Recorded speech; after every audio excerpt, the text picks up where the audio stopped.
Friends, ఇప్పుడే అందిన వార్త. తెలంగాణ గ్రామ సర్పంచులకు CM Revanth Reddy good news అంటూ లేటెస్ట్ అప్డేట్ అయితే రావడం జరిగిందండి. సో ఆ వివరాలు ఏంటనేది కూడా వీడియోలో తెలుసుకుందాం. వీడియోని చివరి వరకు చూడండి, అర్థమవుతుంది. మరోసారి ఛానల్ వస్తే తప్పకుండా సబ్స్క్రైబ్ చేసుకోండి. చూస్తున్నారు కానీ లైక్ చేయడం మర్చిపోతున్నారు, వెంటనే లైక్ చేయండి. వీళ్ళకైతే వెళ్ళిపోదామండి.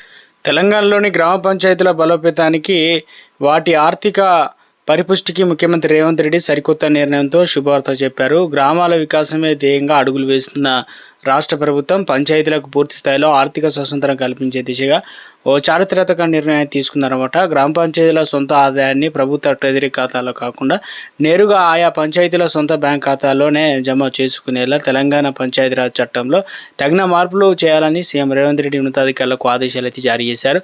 ఎందుకంటే గతంలో పంచాయతీలకు పన్నులతో పాటు ఇతర వనరుల ద్వారా వచ్చే సొంత ఆదాయాన్ని ఇక ప్రభుత్వ నిబంధనల ప్రకారం ట్రెజరీ ఖాతాల్లో జమ చేయాల్సి అయితే వచ్చేది. దీనివల్ల గ్రామంలో అత్యవసర పనులు చేపట్టాలన్నా, పారిశుద్ధ కార్మికులకు వేతనాలు ఇవ్వాలన్నా, వీధి దీపాలు నిర్వహణ చూసుకోవాలన్నా నిధుల విడుదల కోసం ప్రజల చుట్టూ తిరగాల్సి వచ్చేది.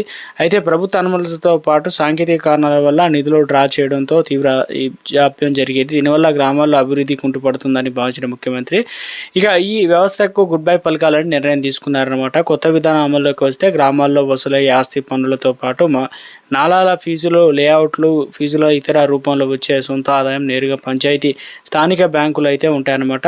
దీనివల్ల నిధుల వినియోగంలో సర్పంచులకు, పంచాయతీ పాలక వర్గానికి పూర్తిగా స్వేచ్ఛ లభిస్తుంది. నిర్ణయం పైన రాష్ట్ర వ్యాప్తంగా ఉన్నటువంటి సర్పంచ్తో పాటు స్థానిక సంస్థల ప్రజాప్రతినిధులు హర్షం వ్యక్తం చేస్తున్నారు. నిధుల కోసం ప్రభుత్వ కార్యాలయాల చుట్టూ తిరిగేటువంటి తిప్పలు తప్పాయని, గ్రామాల తక్షణ అవసరాలకు ఈ నిధులు వెంటనే వాడుకునే వీలు ఉంటుందని చెప్పేసి వ్యక్తం చేస్తున్నారనమాట. ముఖ్యమంత్రి ఆదేశాల మేరకే పంచాయతీరాజ్ శాఖ అధికారం చట్ట సవరణకు అవసరమయ్యేటువంటి ముసాదాను సిద్ధం చేసే పనిలో నిమగ్నమయ్యారు. త్వరలో ఈ నూతన విధానాన్ని రాష్ట్ర వ్యాప్తంగా అధికారికంగా అమలు చేయబోతున్నారు. ఈ నిర్ణయం ద్వారా తెలంగాణలోని పల్లె ప్రగతి పథకంలో దూసుకుపోతుందని మేధావులు అభిప్రాయపడుతున్నారు.